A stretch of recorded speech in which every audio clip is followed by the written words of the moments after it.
Imagine this. Two high school basketball teams are up against each other. Team A is on a winning streak, but sadly the other team has been losing all their games. So to do better, Team B practices every day non-stop. They try so hard to not show pain and tiredness. They keep going for themselves and their coach, who will sadly be retired after the season ends. The coach has been there for the team for a very long time. All the players treat him like a second dad. So when they found out he was retiring, they really wanted to win for once and show their coach their appreciation through the win. Fast forward to today when the game starts. For this match, who will you be rooting for? Welcome everyone to the general info, where all your questions and curiosities will be answered. Yes, today we will be talking about the beloved underdog. An underdog is a competitor thought to have little chance of winning a fight or contest. An underdog is someone who is breathless after the fight. One who is panting, sweating, and on the verge of collapsing. Okay, so if they're bound to lose, why do we root for them so much even though we love being on the winning side? Why do we love and root the one who came from nothing? Underdogs don't only exist in the sports world, but also in the business or art world. Well, there are many debating explanations. For starters, we will talk about the phenomenon known as schadenfreude. Schadenfreude is the pleasure of seeing people crumple and fall, especially if it's the winner we are all envious of. Research has found three main reasons behind this: aggression, rivalry, and justice. Aggression-based schadenfreude focuses on group identity and being on the better side. So when other groups fail, we feel better, more powerful, and validated. Rivalry-based schadenfreude focuses on personal recognition and the need to stand out from the rest in a good way. Just like aggression-based schadenfreude, people feel better about themselves when their rivals fail. On the other hand, justice-based schadenfreude focuses on seeing the evil go down. This one is all about one's morals and feel the need of justice and fairness. Second explanation is that we just want more fairness in the world and for the hard-working team to get recognition. Most humans would want the two competitors playing on an equal playing field where no one has a really big advantage, let's say like money on their side. There is like an emotional connection that binds us together with the underdogs who try very hard, but get nothing in return.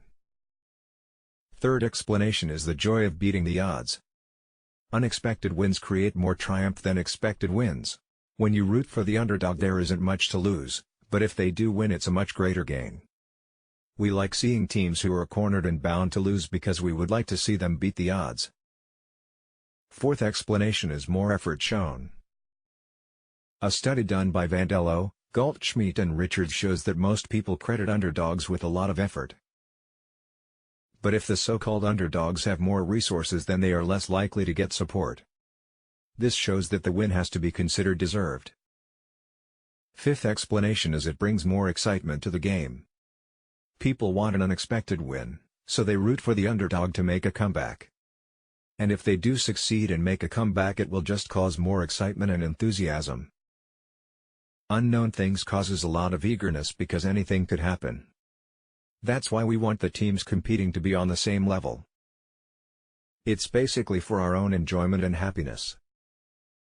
Another explanation could be that it's just a bandwagon thing. Supporting the underdog is a really popular thing to do. It has been engraved in our heads since we're little. It could be a thing that we have learned over the years and perhaps liked very much. So we just keep doing it. We feel like we relate to the underdog since we are not always the winners. Underdogs feel more down to earth.